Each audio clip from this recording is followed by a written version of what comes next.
Hello, I'm Ed Rabyd, otherwise known as the Rabyd Atheist, a former pastor turned atheist, now compassionate anti-theist. Welcome to my channel. Feel free to like or dislike the video as you see fit, so feel free to hit those buttons. Feel free to comment below, and I would appreciate it if you would subscribe to the channel and hit your notification bell for more content as it is released.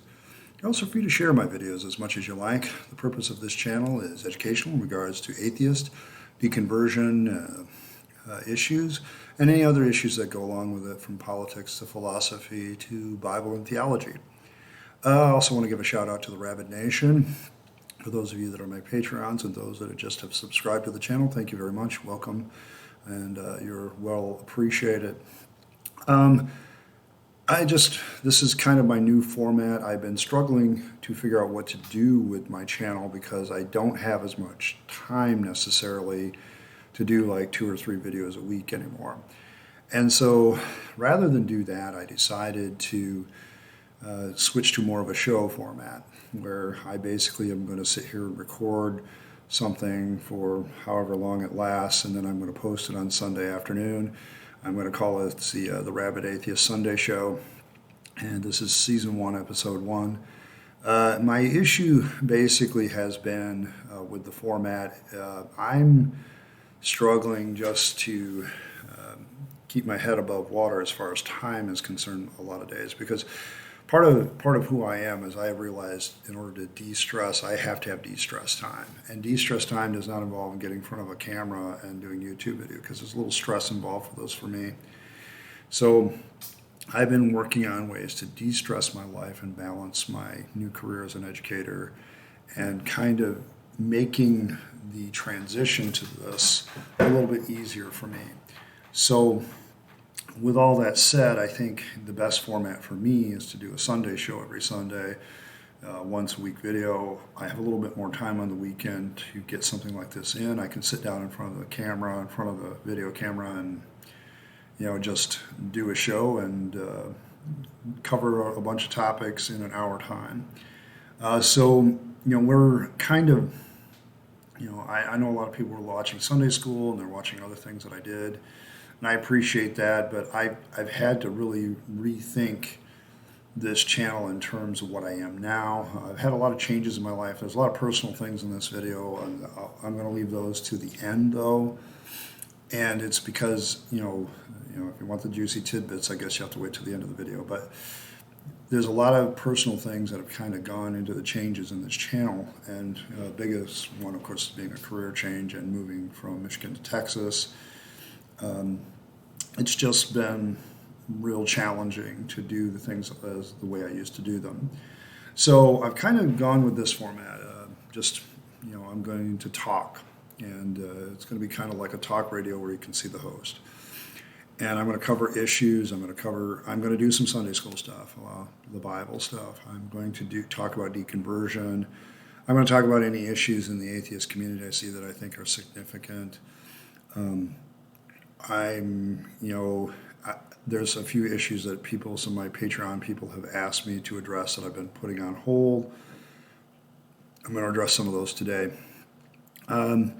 And also, some personal stuff. What am I going through personally? I started this channel with the idea of talking about things to help my own deconversion process. And so I want to continue to do that. I want to continue to talk about some of the personal issues. And I can open up a little bit more because of some of the things that happen, which I'll get to at the end of the video. I'm going to target 45 minutes to an hour. So I don't want to waste a ton of your time, but you need to understand this is longer than my normal videos. Maybe not this one in particular, because this is the first one. And part of what will drive the content of the Sunday show is the previous Sunday show comments. So feel free to comment below and give me some things that you would like to hear me talk about. And I will gladly talk about them, unless they're silly or I've covered them 100 times, or I don't want to get into a rut, but I'm welcome to comment on about a lot of things. So thanks once again for stopping by, and I appreciate it. As for the Sunday school stuff today, I left off and we were hitting Noah's flood. And you have all that stuff that goes on. And one of the things that happens with Noah's flood, and just as a precursor, I'm going to spend a couple of weeks on Noah's flood. I want to actually talk about the text next week, but I want to talk about the whole concept of Noah's flood this week real briefly, maybe take 5-10 minutes on it. But Noah's flood as a myth makes a hell of a lot more sense, and it's one of those things, it's how mythology works. It's what happens. As mythology gets retold and retold, the story gets bigger and bigger. There is an ancient story of a guy who had a barge, who managed to save his flocks and herds and stuff from a major flood in the Mesopotamian Valley. No miracle required for that one, just a story of an epic struggle against a flash flood that happened. There's a lot of debate of whether this story is true, but it's the oldest story. I can't remember where it came from. It predates the flood story in Genesis by quite a bit. And one of the things that you learn there is there's a lot of similarities. So I think when the story of Noah's flood gets to the Bible, it really begins to, shall we say, have been embellished by that time. And so you have to look at it from the standpoint that whoever's writing Genesis is not writing something original. They're not doing an original piece. They're borrowing from a lot. The creation myth is a borrow. There's a lot of changes to those stories, but you can definitely see the similarities between the two. And so you have to kind of take it all with a grain of salt.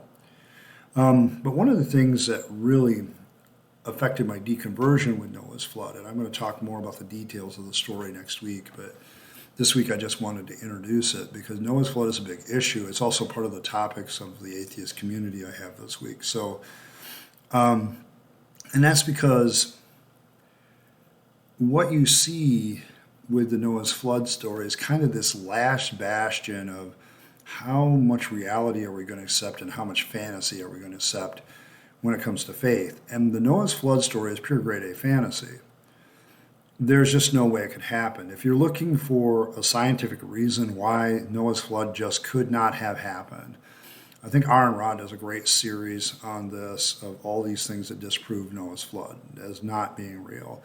And I'll link that above my head. But it's you need to realize that this fantasy gains a lot of traction.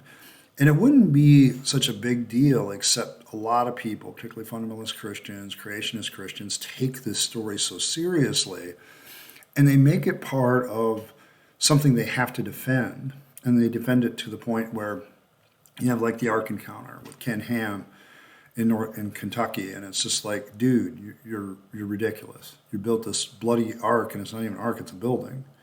Okay, you built a building that looks like a boat. You didn't build a replica of the boat because you realized that the replica of the boat would have collapsed. Okay, it wasn't going to hold up being built by the construction methods of ancient peoples. And the moment you realize that, suddenly you bring in modern construction tools, you make it into a building, yeah, you're automatically kind of saying practically this just could not have worked. And so there you have it. The issue for me with this is how much of this nonsense gets taught as fact, but there's no way. And when I see people still taking the Noah's flood story very seriously, it's a real personal thing to me, because when I talk about childhood indoctrination, and I've talked about this before, I'll go through my backlog, but one of my first memories as a kid is beginner class in my Assemblies of God church. And I was in beginner's class, which is for 4 and 5-year-olds. And I'm looking over at the wall, and there is this fantastic ark with all these things out, and the Noah's flood story in a poster. And it's something that we indoctrinate kids with early. And this is why I think this story dies so hard, is because people we trust talk about it. And I want you to understand that there's just no way that this thing could be real. And we're going to talk about the actual story and how it really creates a real problematic picture of God and the world that was inhabited. But right now, I just want to talk about how the philosophy of it, we indoctrinate kids with this shit, with something that's a complete fairy tale. And anybody with half a sense of reason knows it's a complete fairy tale. A lot of Christians say, oh, it's a metaphorical story. Well, it's a really sucky metaphor then, because what you're teaching is that God's kind of an asshole. Okay, he just kills people because they got wicked, but he doesn't define what wicked is. When Jesus defines it later, he just talks about, oh, they're married and married, they're having kids. Well, shit, we're marrying today and we're having kids today. So what's the difference? I mean, on what basis do we say that this is an evil society? Well, they thought about evil all the time. It's like, I don't think that's possible. I don't think it's humanly possible. Shit, I don't think about sex that much all the time. And quite frankly, it's a topic that interests me greatly as a man. And, it's like, I don't get how you can think about one thing all the time. I don't think you could think evil all the time. It's just an unbelievable story. And so God gets pissed off. He doesn't really get pissed off. It actually says he regrets making man. And it really creates a problematic situation for theology, because it's like, how can an omniscient God regret something? Because if he's omnipotent and omniscient, he's going to create something in his power that he knows the full extent of what it can do. Now, I used to get over this by being an open theist, that God didn't know those things, but rather knew all the possibilities, but what possibility would actually take place, he just doesn't control. And so we don't have a God that's completely in control of everything in open theism. But I don't know, just after a while you begin to realize, boy, I'm really changing the nature of God into, where is he really a God at all? Does he have any real power that, he's not, subject to some other force with? And so the more traditional views of God take another nasty knock with the flood story too. So there's a lot of things in Noah's flood. And that kind of leads me to one of my things with the atheist community, which is the Ark encounter with Ken Ham in Kentucky there. And I think Telltale did a video talking about her Meta's story about how the Ark encounter is doing a couple of days ago. And because there's this fee attached to every ticket price gate, there's a way of recording who actually pays to see the Ark encounter, because there's a safety fee that the town charges. And, Ken Ham has not really been all that nice with the folks of the town there. And quite frankly, I think he's been, kind of rough with them. But the Ark encounter is showing that they're recovering, and everybody's recovering from, the beer bug, whatever you want to call it these days. I think the narrative of the whole beer bug has been lost, but that's another story for another day. It just seems really chaotic now to me. Nobody really has any clear answers anymore. And so they're recovering, and I get that, but the numbers for the Ark right now are worse than pre-COVID. And that's problematic, because it's not good news for the Ark encounter, because there's a certain budget that they have to maintain to keep that bugger going, and eventually they would have to close. Now, what do you do with a Noah's Ark theme park? See, the problem with Ken Ham's operation there is he's basically taking the indoctrination bullshit story he's been telling for 20, 30 years and turned it into a large visual display. But he doesn't have anything that's really entertaining about that park. You go in and you look at stuff on the wall, okay? There's different panoramic art scenes where you look at things and this is how the world was before the flood. People evil, giants, and all that bullshit. And so you have this thing here, but it's not very entertaining long term. It's not something you're going to go back to. See, an amusement park with roller coasters and Ferris wheels and all that stuff at least has something that you want to come back and experience again. After you've read all the plaques and after you've listened to all the bullshit and after you've read all the books, what do you got left with the Ark encounter? What is repeatable? And so they're always having to come up with new exhibits. But this is a problem that Christianity generally has, that they have to rip off from somebody else. Now, Ken Ham has started to have a little bit of an amusement park, but if he wants the Ark encounter to survive, I think he's going to have to go full-fledged. We need to build some goddamn roller coasters. We need to have some other rides. We need to have a Splash Mountain. We need to do something, okay? Because, turn it into an ARC theme park, because it's the only way from a financial standpoint I think it's going to survive. And then regular people would come there just to ride the rides, and that might save you revenue, and it might cause the little town that's Williamsburg or something of that nature that is trying to survive. They would actually start to look at it as a draw. Okay, it's not been the draw that they were hoping for anybody else. So the whole story of the Noah's Flood being garbage, and the whole way the theme park's being run is kind of garbage. So I don't know. You eventually have to face financial reality. And Telltale in that video where he talks about this a couple days ago, he definitely says, and look what's happened to the church. Church attendance numbers and church membership numbers have dropped dramatically. It's from 2 years ago. This is not good news for Christians in the United States, because what this means is they're losing hold. Part of what's going to happen, and I'm not going to say that this is a bad thing, but part of what's going to happen is you're going to see churches close. And the church's influence on the community is going to get smaller because people have found alternatives. They've had to stay home for months without going to church. And like, what? Why the hell was I going to church again? I didn't even really believe all that stuff anyway, so why was I going in the first place? You're also seeing people, when they look at how the church handled it, they're like, these guys are kind of nuts. And slowly but surely, you've seen people kind of drift away. The amount of nuns in the United States rose, and I think when they do the survey again, you're going to see that it has risen again. That there's people with just no religion. They whether they're atheists and agnostic or not is irrelevant. But I think what we're going to see is that number increase and the number of Christians continue to decrease.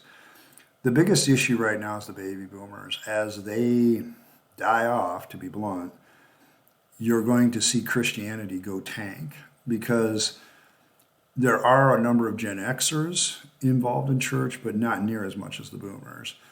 And the millennials and Generation Z are not religious at all. They don't go to church. And so, I don't know, you're going to see this country become very secular. And in a lot of ways, I think that's a good thing.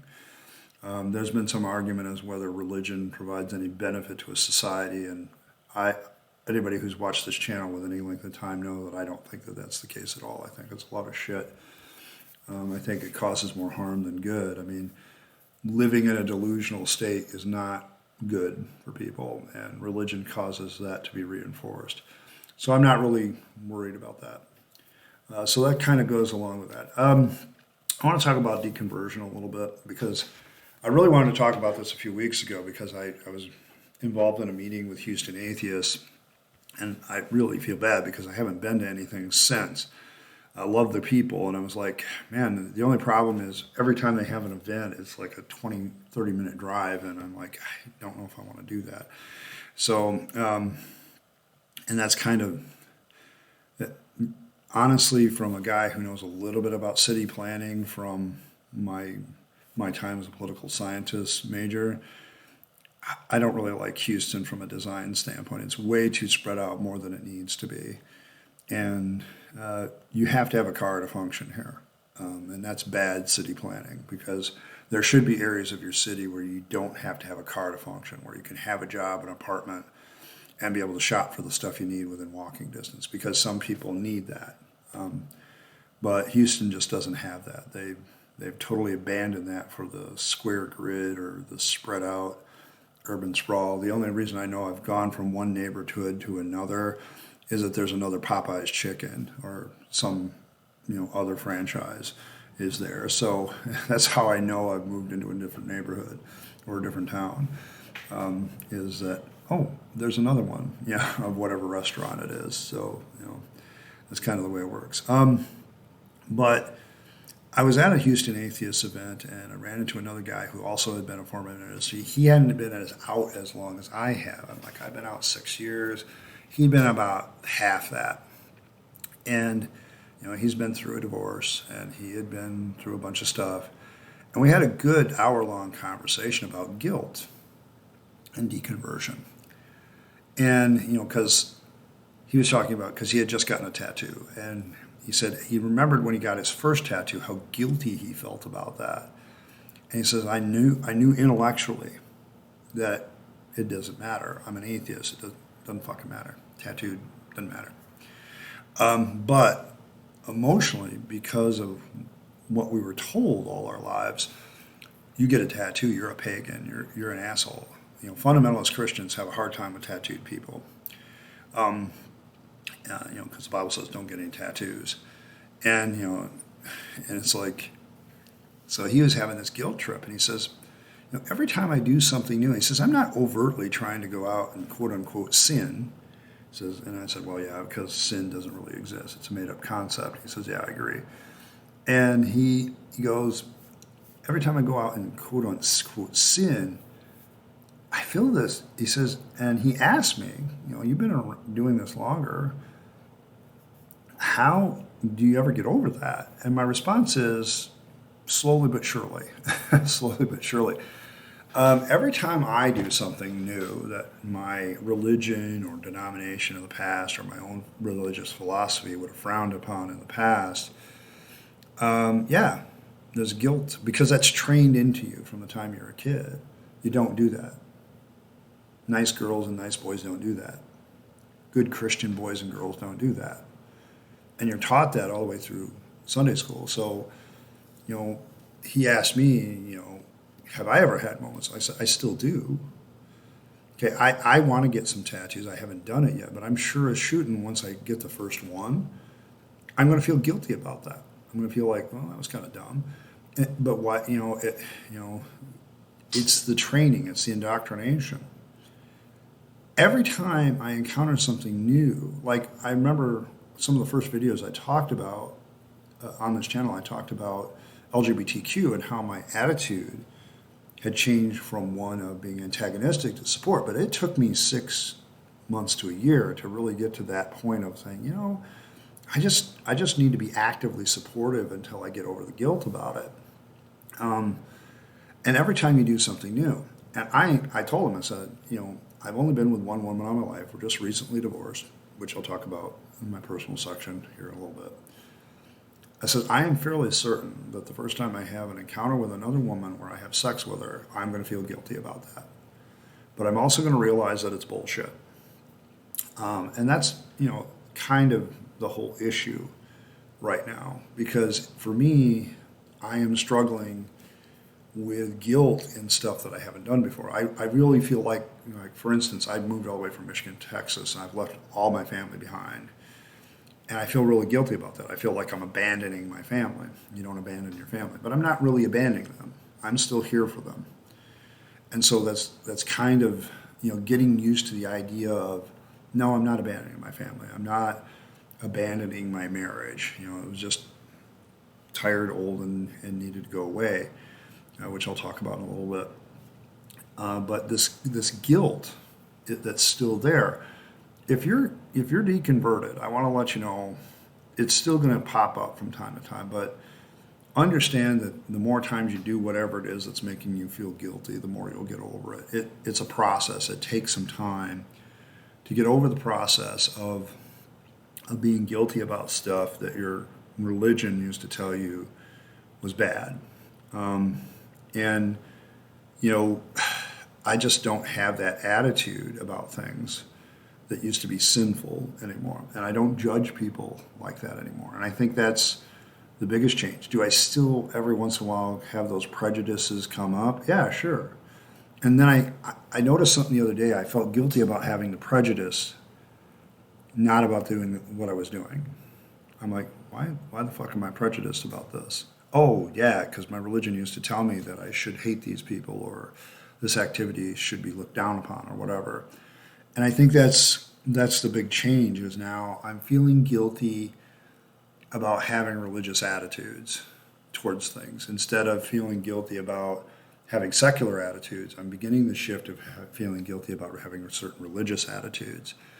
And I think that's a good shift for me to note at this point. And you will get to that point. You will make that shift. It just takes years. And it really depends on how fundamentalist your whatever religion you came out of is, and how much they poured into you as a child, this stuff. I mean, the longer you're in a religion, when you get out, the longer it takes to deconvert. That's just the way it is. It's hard. And it's just, you got to remember that to be patient with yourself, because I'm looking at things right now, post-divorce, and looking at a new relationship, looking at different things, and it's like, and I'm trying to follow my daughter's advice and be patient about it. Find the right person, Dad, but be patient about it. Make sure you're fighting the right person. She doesn't completely understand the polyamory thing, but it's like, yeah, I'm going to have that one primary person that, is part of my life most of the time. Okay, and then both of us will probably have some other relationship that we're going to not be jealous about, because everybody. I think the whole one person for one other person for life thing is very difficult for 90% of the human race. So it's like we should just acknowledge this and say, hey, let's just get over the jealousy bullshit. Okay, so. And that's kind of where I'm at. And I feel guilty about that sometimes? That's the way I think and that's the way I look at things? Yes. Yes, I do. Because I've been trained to think that this is the way everything is supposed to be. And then you realize, no, it's not the way that it has to be. And there's other ways that things can be. And guilt and deconversion kind of are a seesaw battle, where you feel guilty and then you realize intellectually that's wrong. And it takes... The real thing about deconversion is the mind and the reasoning goes ahead of the feelings. It takes a while for your feelings and your emotions to catch up with your brain. And that's the real problem with it. Now, Christians will come back and, oh, no, that's the conviction of the Holy Spirit or whatever bullshit they want to say. And it's bullshit. No, it's not. It's the indoctrination. It's the emotions that religion put into me and changed my life and got some other stuff done. So, you have to be patient with yourself. I can't stress that enough, and being patient is real key to this. Another atheist community issue that somebody brought to my attention, I guess Andrew Seidel got into it with an actor about his atheism and came to the conclusion, he cornered the actor and said, well, what are you getting after me for? You're an agnostic based on what you say. Because the actor basically, I can't remember who the actor was. Maybe somebody can remind me in the comments. But the actor, came after him for being an atheist. And the longer Andrew Seidel argued with the guy, he's like, well, wait a minute, you're a damn agnostic. You don't even know which religion could be true. So why are you coming after me? You openly acknowledge that I could be right. And so I think it's an interesting testimony that a guy who's an agnostic will come after an atheist, but won't go after anybody religious. And it's kind of symptomatic of the whole atheist being a bad word. And it's why I do a lot of my channel. I am trying to normalize the idea of being an atheist, that it's okay. And a lot of us atheists do that. Okay, a lot of us atheists that run channels, we're just trying to normalize that being an atheist is a legitimate choice. That I can look at all your mythologies and say they're all fucking mythology and I don't have to follow them. Okay, until you give me some conclusive evidence that one of them is true with evidence. If you can't put math to it, it's just an opinion. Okay, and the problem with religion is you can never put math to it most of the time. And so that's kind of where I stand. And I think Andrew and whoever this actor was serves as a good example of the bigotry sometimes of people that don't even believe themselves, but they don't want to call themselves atheists because that's a bad word. And it's like, fuck you. Okay, get over the stigma. I'm wearing my Atheist Republic shirt today because I miss those people tremendously. I used to hang out there Saturday night when I was back in Michigan and get the news and talk through the text messaging with those guys. And I miss them terribly because my schedule now, I'm not going to be able to do that. I don't work third shift anymore, and I miss it terribly. But at the same time, I'm kind of glad that I've changed. But, I hope the Atheist Republic guys are still doing well. I appreciate them. I have my disagreements with them like I do with all atheists, but, we lockstep on certain issues, and this is one of them. I remember, they were talking about, you quit being ashamed of calling yourself an atheist. And I had to say, yeah, God damn it, be a rabid atheist. And, it's like, and it's that aspect of quit being ashamed of being an atheist. Okay, it's okay. We need to normalize the term. We just need to get over it. And I think Andrew Seidel in this debate with this actor kind of highlight that, because this actor turns out to be an agnostic. I'm like, dude, if you're an agnostic, you don't have any active belief in God, you're a goddamn atheist yourself. Okay, and he, that's what my argument would have been. I says, because maybe epistemologically, from a knowledge standpoint, you don't know, but you can't prove that there's a God or not one. So, and you acknowledge this, you're an atheist too. You don't believe in any God either. You're just trying to smoke and mirrors behind the agnosticism. That's my argument, but, you can disagree if you want to, but so there's that. One of my Patreons brought to my attention, next issue, one of my Patreons that were brought to my attention, several of the newer YouTubers that were coming out against Christianity got blocked or banned or whatever. And I went back, tried to think about both these channels that she was talking about and looked at them. And I remember I said, because the accusation is, they're trying to shut atheist YouTubers down. And I haven't experienced that. I haven't really experienced YouTube coming after me and saying, hey, you're being a dick. And I think that's because I'm not a dick. Okay, I try not to be a dick. Okay, I really do. The issue for me is that you have to be careful in how you treat people, even your opponents. I take a very Voltaire attitude about free speech, which is I disagree with everything you say, but I will defend to the death your right to say it. And I feel that way about religious people too. I don't want religious people silenced. If you get some atheists out there advocating that religious people have a gag order and they're not allowed to speak and they're not allowed to have newspapers or news channels, I'm going to say, fuck you, dude. I'm siding with them. Okay? Because I'm not trying to be a dick about this, but our attitude as atheists should be to be educators. I'm an educator. Okay? I'm not here to oppose Christians so much as to educate them and say, listen, this is the questions I have. Can you answer them? And so far, to date, no Christian has really put forth an adequate answer to my questions. A lot of them, of course, as I've done several videos before, a lot of them come here and assume I don't know anything. Quickly run into the fact I have a biblical studies degree, I have a theological studies degree, I used to be a pastor for 20 years. I've asked all these questions. I try to do amateur apologetics myself, and the more I read the apologists, I'm like, these guys don't even know what the hell they're talking about. But I don't approach it in the sense of being antagonistic to theists. I feel for them. I used to be them. I have a lot of empathy for theists. Unlike Aaron Ra, I'm more Matt Dillahunty with theists. I don't think necessarily preachers are lying so much as they have been deceived too, and they're just replicating the deception. And they're not necessarily I think you have to have deliberate intent to lie. And I don't think a lot of these preachers are deliberately lying. I think they're just, they're deluded like the rest of it. So, so when I see people like this, I come more from an aspect of compassion. So I was trying to remember these two YouTubers, and I think there were two problems that both of them had. I think both of them, you have a lot of name calling, where they're confronting the Christians and calling names. And I really try not to do that. Okay, I try to deal with the ideas and the theology in the Bible and say, these are bad ideas. I never attack people if I can avoid it.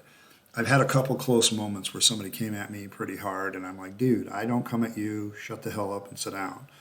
Okay, unless you have a better argument, you need to, kind of shut up and sit down.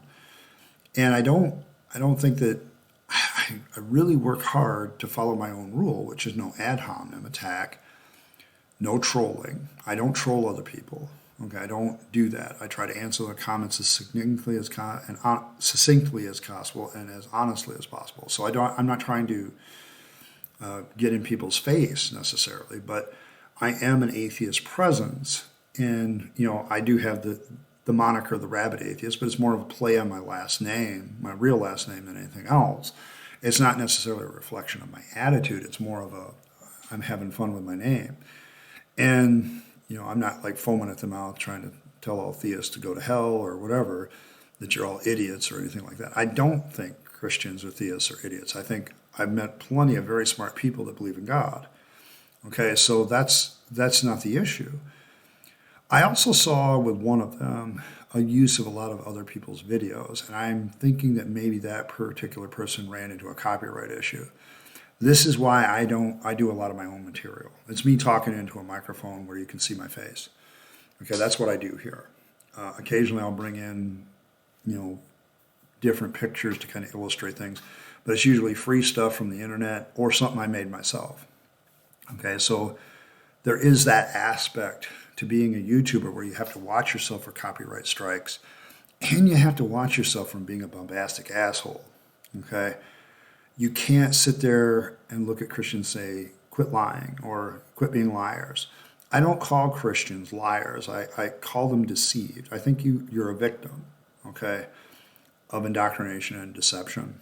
So I think the reason why I haven't really faced a lot of YouTube trouble is I really don't use other people's stuff. The 2 reaction videos I think I've done, 2 or 3, I can't remember. Other YouTubers were doing reaction to it, and the people that they were reacting to didn't object. So I figured I could do it too. But other things I know are copyrighted, so I just stay away from them. So I don't do that. I do try to do as much of my own material as possible. This is more of a radio show where you can see my face. Okay, so anyway, you can literally put this video on and just put it, don't watch it, but just have it go into your earphones and still listen to it, and you'll get as much out of it for the most part, unless I say, hey, this picture illustrates something, then you might want to look at your phone. But, I just don't, it's a podcast with visuals, I guess is the best way to put it. And so I avoid those things. And I think the reason those YouTubers got blocked is because they became very antagonistic, or they were using other people's stuff without permission. And yeah, YouTube is going to take a very dim view of that, especially when you get more and more popular. When you hit 1,000 subscribers, I imagine there's somebody at the YouTube office that says, hey, this guy just hit 1,000 subscribers, go take a look. Okay, what is he about? And I'm going to try to be very, very easygoing with people, all right? You have to be careful what you use, and you have to be careful about how I try to live by the philosophy, attack people's ideas, not them, okay? Because most people are good people, they're just deluded. I don't have everything right either. So I try to have enough humility about who I was so that when I address a person of faith, that I still have some humility about where they are and some understanding of where they are, so that I don't get in their face about it, because I was deceived for a long time too.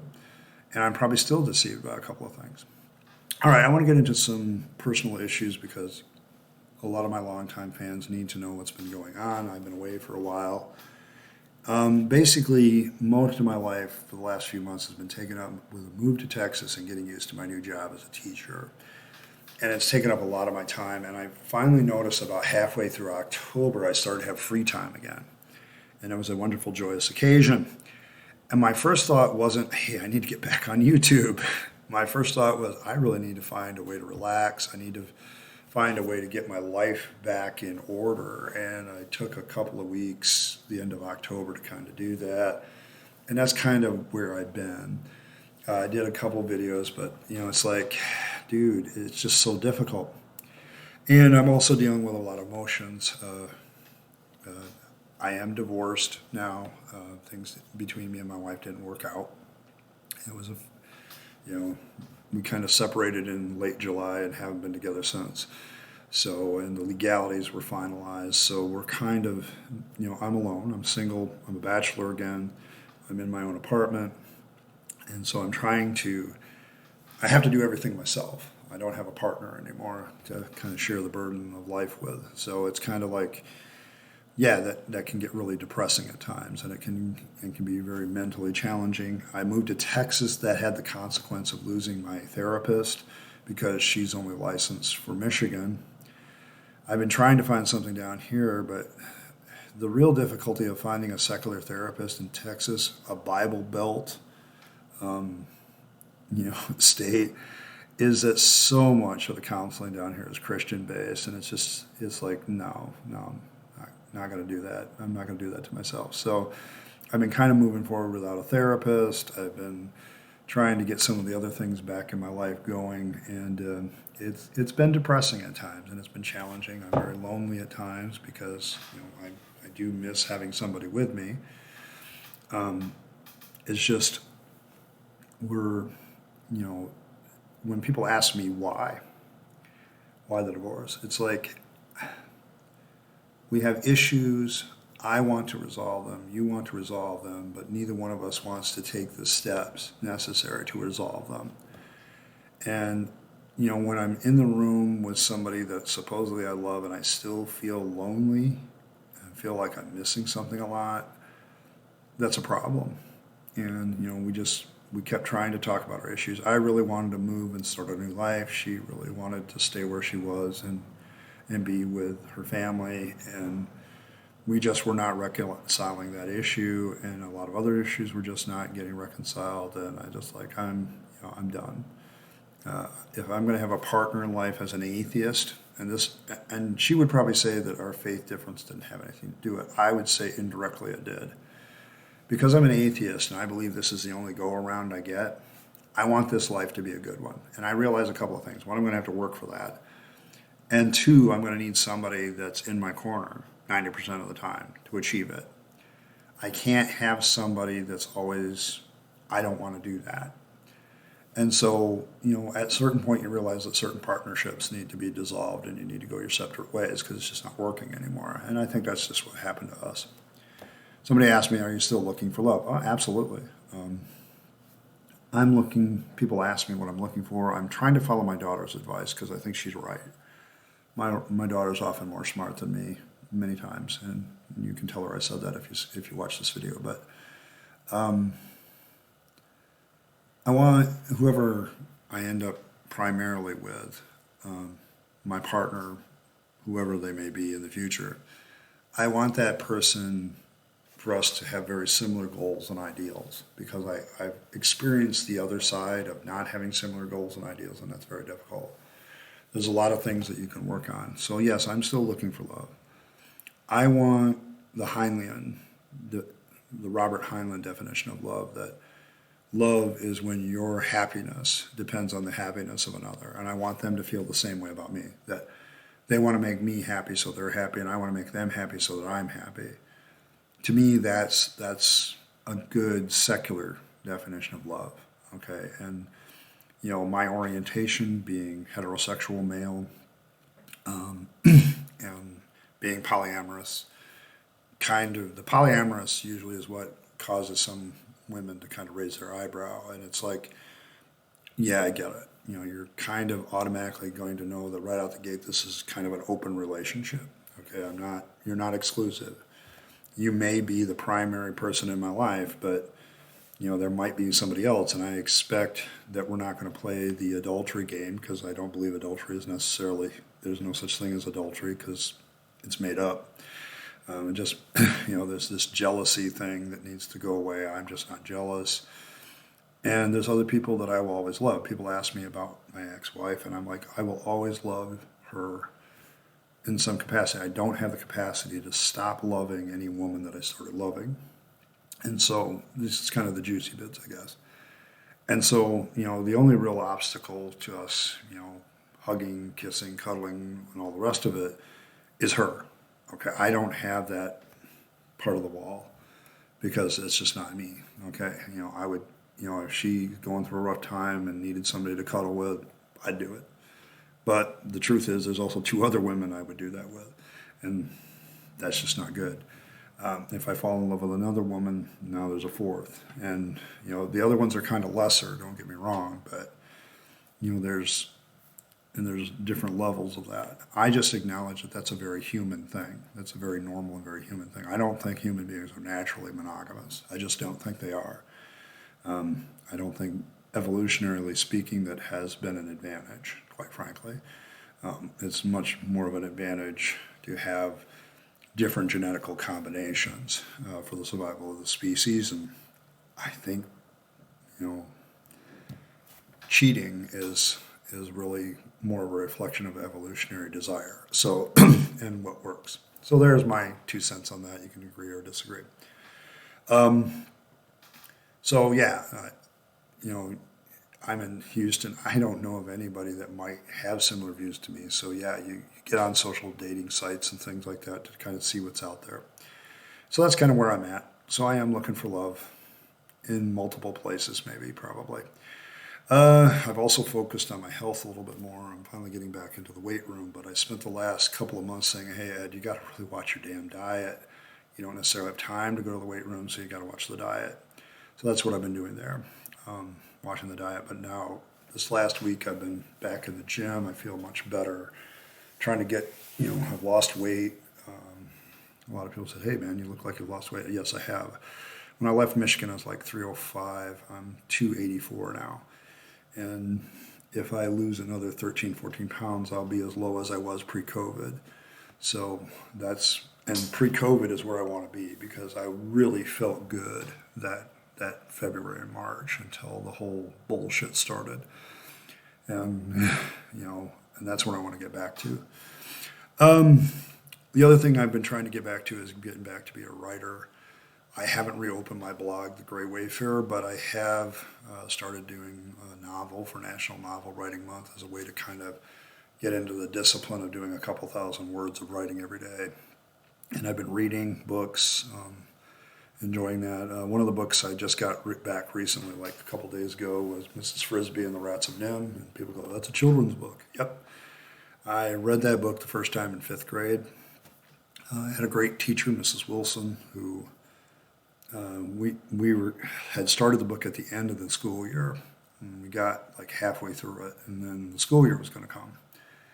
And I'm an introvert, a very shy kid, but I loved that book so much that I got up and asked Mrs. Wilson if there was a way I could get a copy. Could I buy one? Could I, use some of my paper route money and buy one or whatever? And she said, no, that's not necessary.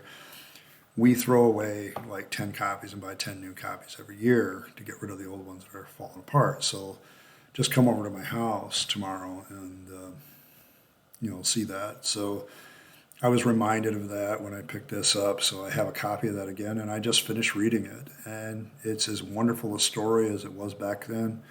Enjoyed it, and probably going to reread it again, next year. I don't know, it's one of those stories that I think I want to pass on to my grandchildren somehow, one of those books that I think that as they get older they'll enjoy. There's some pretty heavy-duty themes in it too. And so now I'm trying to put some of the last pieces of the puzzle together, like doing better in my career. And also, I'm trying to get back to being an atheist advocate and activist, and YouTube has been a part of that. So welcome to the first episode of the Rabyd Atheist Sunday Show. I want to thank everybody for stopping by. I appreciate you being here. I appreciate you hanging with me through this few months where things have been really chaotic, haven't been consistent. But you should expect like Sunday afternoon, I'm thinking 2-ish Eastern Standard Time through, that would be 1 o'clock, Central.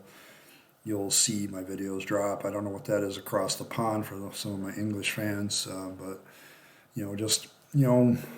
it'll be 1 video a week, but you can listen to a podcast form or watch it or whatever you want to do. So that's kind of the design here. I want to thank all of you for sticking around. You guys have been great. So thank you, all my fans. I appreciate every bit of it. So once again, thanks for stopping by. I appreciate it. You can follow me on Facebook. You can support me on Patreon. The links will be in the description. And, thank you once again. And hopefully, through the efforts of this channel, I can convince you to be a rabid atheist like myself. In the meantime, this is Ed Rabyd, also known as the Rabyd Atheist, signing off and wishing you a great day.